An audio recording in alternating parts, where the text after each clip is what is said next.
Are our leaders lying to us? And if so, why? And is there a way to easily determine when they are? This is what we're going to talk about in this video, so let's dive in. First of all, thank you so much for your interest in my previous video on inflation. Now, this is a whole new video series. I've never done anything like this before. And, my production values are going to be really low right now because the truth is I couldn't make any videos at all if I had to make them really nice at this point because my life is just really full. And so I'm finding windows of time because I want to share these things with you in this time of, I believe, great need. This is the kind of information that more and more people need to know right now because our lives are in the process of being radically upended and things are about to get probably really hard for a lot of people.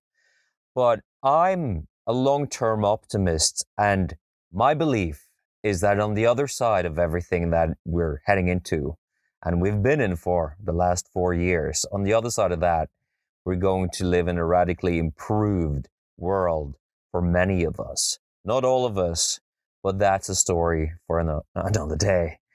So these videos will be about everything that I deem important for a man who is a leader of his own life, the life of his family, and also to some extent the life of the world, the life of other people in the world. I want to give you information that you need in order to thrive yourselves and to support other people in thriving. And just a little bit of my backstory is that I've been working with men in a professional capacity as a coach and a leadership developer for more than a decade.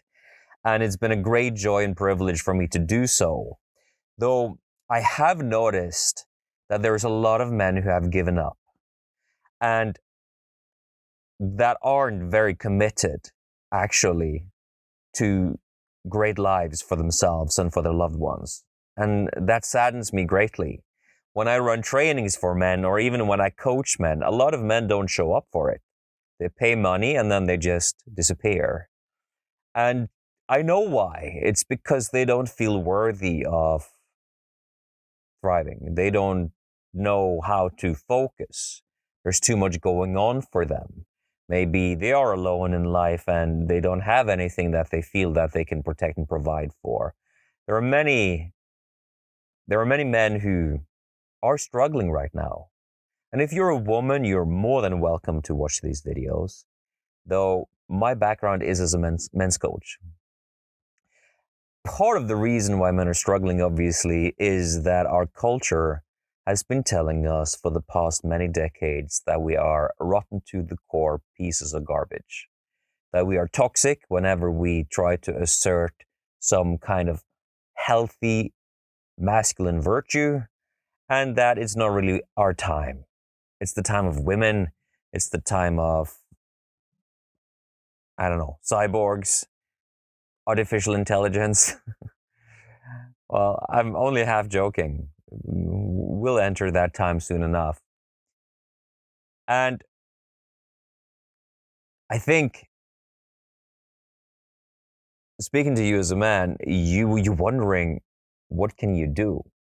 And I'm speaking mainly to you as a man who's a father and a husband.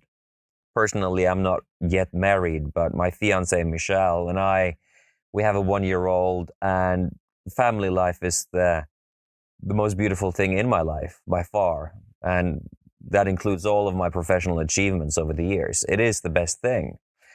And the reason we have been told that we are garbage for many years must have something to do with the narratives coming down from our leaders, right? Because that's what happens. We are served narratives, cultural narratives, through what we see on television, through what we see in concerts, through what we listen to on the radio, through what we see online. It's being fed to us. And for far too long, people have been uncritically absorbing the information that has been fed to us as true. More and more of you now, more and more of us are starting to realize that it's not true. And there is a certain level of naivete that is being purged from our lives. And maybe there is even a bit of sadness. I held a speech for my nephew yesterday who turned 18 and who's growing up in this difficult world. And I'm born in 1978. So I grew up in a world that was radically less complicated. We didn't have the internet. We didn't have mobile phones. And so it's so difficult for kids these days to even determine what is real. I grew up in a world where we were all partaking in the same reality. For better or worse, man.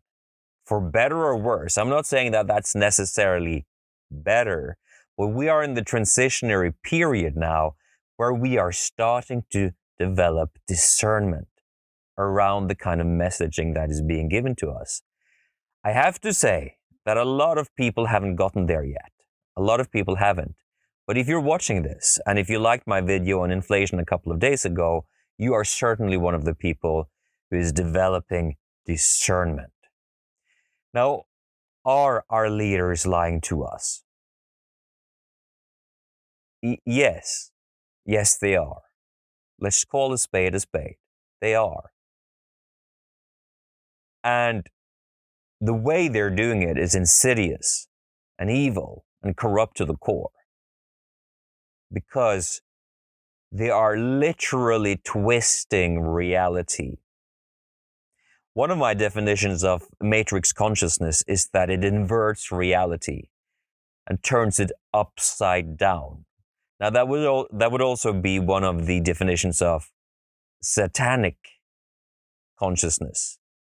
As the Lord of lies, he lies about everything and turns it upside down. And so that is why there's a lot of Christians out there who see governments and NGOs now as satanic organizations. And I understand why.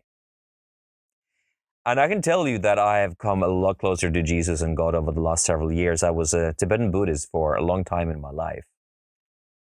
And I see that the deception and manipulation is deep inside of Christianity as well. And that is one of the things that we are going to be exploring over these videos. So I'm not partial. I'm not on the left or on the right. I only care about the truth. And that is why it hurts to see a lot of people care about the lie and believe it is real, right? I think you can jive with me on this one. You probably have had a similar experience over the pandemic period, for instance, that you realize that, no, I probably shouldn't take this jab. Just feel it somewhere inside of me. A gut feeling, you could say, or maybe I prayed and I got a clear no. More people than you may realize said no. I think the numbers of how many took it versus how many didn't are skewed. I'm guessing that around a third of us didn't. And that's good, because that means that there's a peer group, or shall we say a control group. Both, actually. We have a peer group of people that didn't take it, but we also have a control group. And so, let's not go deeply into the various illnesses, deaths, and side effects of that jab right now, but they're real, and we were told it was going to be safe and effective by our leaders. They lied. Did they know that they lied? Hard to say. Maybe some did and some didn't, but they lied. At least they didn't tell the truth, because lying would determine that they knew it, but they may not have. It could actually be that our leaders are as deeply indoctrinated, or even more so, than we are. It's probably the case. And if you think about governments, if you think about politicians, and you believe that they are at the head of the hierarchy of power, at the top. No, they're not at the top. They're not even close. They're not even close to the top. So there are people that are controlling our governments. So, they're victims as much as we are of the agenda. So maybe we can actually learn to empathize with them a little bit, even though it's hard to look at somebody like Trudeau and Biden and Macron and all of these people and see them lie as much as they are. It's difficult. Let's have a look at why our leaders may lie to us. And to explain that, I want to go to a book. It's called The Sovereign Individual, and it's by James Dale Davidson and William Ross Mogg. I hope I'm pronouncing those names correctly. It's a great book, and it has fantastic reflections on the nature of democracy and governance and even money, and it's become quite popular in Bitcoin circles. It makes the clear case for how, over time, different changes and revolutions in the systems of our culture, based on production and based on governance and the ways that we live, based on these changes, you have gone through paradigm shifts that have radically upended society. So, for instance, we used to be hunter-gatherers, and at that point, we just lived in tribal societies that were small, maybe up to the Dunbar number that I think is around 130 people, which is as many people that you can have an actual relationship with without getting completely lost. I think the number is around 130, but if that's wrong, then correct me. And then we get agriculture, and then all of a sudden we have a new system of governance. I'm getting a bit thirsty, so I'm going to hand a bit of water. And then we get feudal systems of governance where you have feudal lords that have armies and that basically see the people as their vassals in a way, that work for them. And that's a big change because now there is some kind of centralized governance of a bigger territory. And there's a huge difference between hunter-gatherer bands, right? Big difference. And then you get the Industrial Revolution, which requires education so that you can operate the factories and the various machines. And so our whole education system is based on the importance of developing factory workers. So you're considered, in the eyes of our modern education system, as a machine, as merely a function, or your value is the amount of labor that you bring to the system. And that labor can only be properly utilized if you have the base education that is required for you to use that labor skillfully. And that's the world that we have lived in for our lives, all of our lives. But that's starting to change. And that's in large part thanks to the change in the economy away from the industrialized economy to more service economy, and then more and more to actual metaverse kind of economies where the connection between the economy and the material world is really, really loose, if not entirely non-existent. Of course, our leaders, being that they have all kinds of research and all kinds of money and resources at their disposal, they know what's going to happen.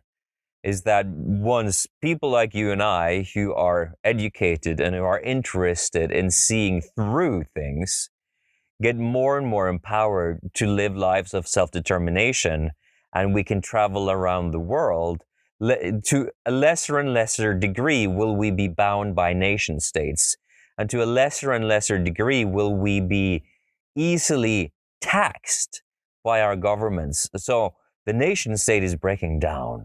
It's already happening, and our leaders know it. They know that there is a change coming up on the horizon, and actually not even on the horizon. We're already here. the change is that nation states are going to break down. People are going to become more and more mobile and less bound by ideas of cultural identity and so on and so forth.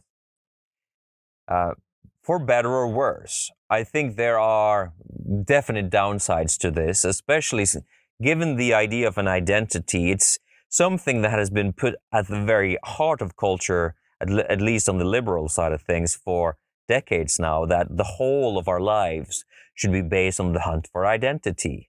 The problem, of course, is that the way that identity should be defined has been taken away from us, so we cannot find that identity. And the way that identity should be defined is by the country you're born in, the family you come from, and the kind of family you're building, and the kind of service that you're offering. The downside of where we're headed is that these things are going to start breaking down more and more. At least this is my belief, and this is the belief of our leaders. And this, of course, is why they are working to create a global culture where everything is centralized and where there are no boundaries that separate us. Because in a sense, that is where we're going anyway. We would be going there thanks to a spiritual revolution where we realize our oneness, and we realize our oneness with God, and that there is no fundamental differences between a black person and a white person. The only question is, will we step into this new system through our own self-determination and our own agency, through our own use of free will, or will we be pushed into it by leaders who lie and who are corrupt? Well, that's up to you, because I'm certainly going to step into this on my terms, to the best of my ability, and that's why I'm making these videos. And so, why they do this is to make this transition on their terms and not on yours and mine. Finally, let's look at how you can determine easily if leaders are lying. And I do mean easily. You have to judge the fruit of their actions. You have to judge the fruit of their actions. There is a wonderful passage in the Bible that I wrote down here, and you probably know this. Simply put, it means, or it says, judge the tree by its fruit. But it's in Matthew, the Gospel of Matthew, and it goes like this: you shall know them by their fruit. Do men gather grapes of thorns or figs of thistles? Even so, every good tree brings forth good fruit, but a corrupt tree brings forth evil fruit. A good tree cannot bring forth evil fruit. Neither can a corrupt tree bring forth good fruit. If you're going to take leaders seriously, you have to assume that they're actually leading, which means that you have to assume that things that are happening in the world are thanks to their leadership and our compliance.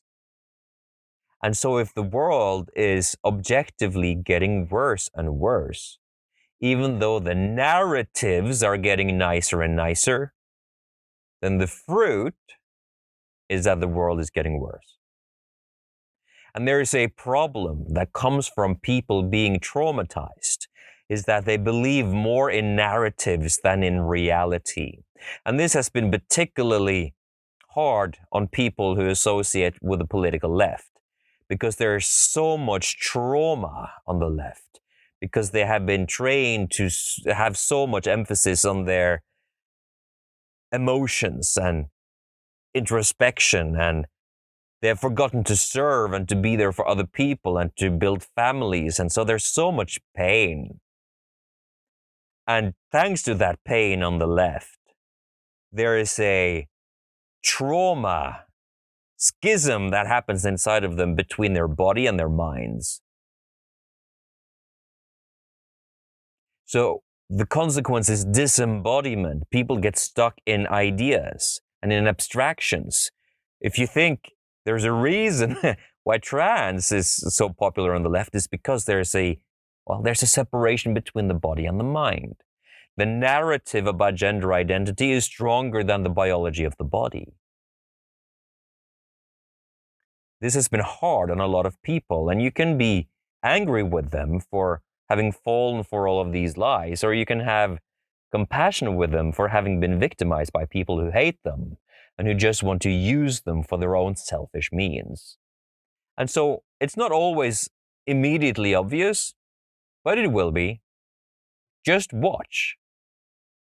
Is the world getting better on the watch of our so-called leaders, or is it getting worse? And I think the answer is really rather simple. And that's how you know that they lie.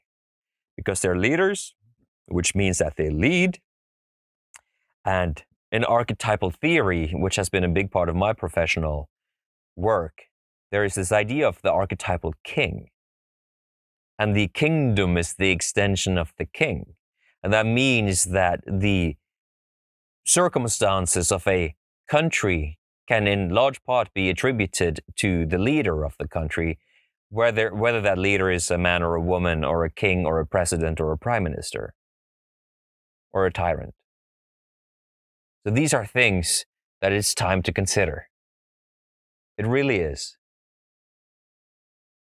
Are our leaders leading to us? The answer is yes. We have covered that. Why are they lying to us? It's because we're entering into a whole new world because of techno-economic shifts, and they want to do it on their terms. And we have covered how to determine if they're lying. And I hope this has been helpful today. And if you want more videos like this, I know the production values are crap. And if you offer more interest to these videos, I may change that.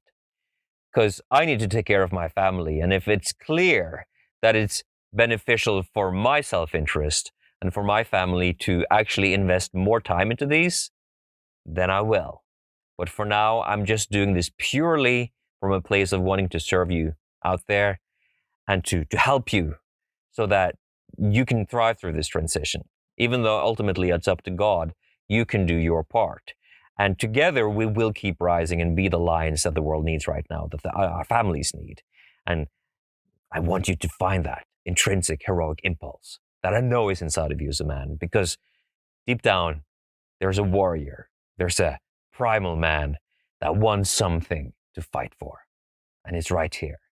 And we're going to fight for it together, and we're going to rise together. So please like this video if it's meaningful for you to hear about these things, and subscribe to the channel, and there will be more very soon. Thank you so much for watching.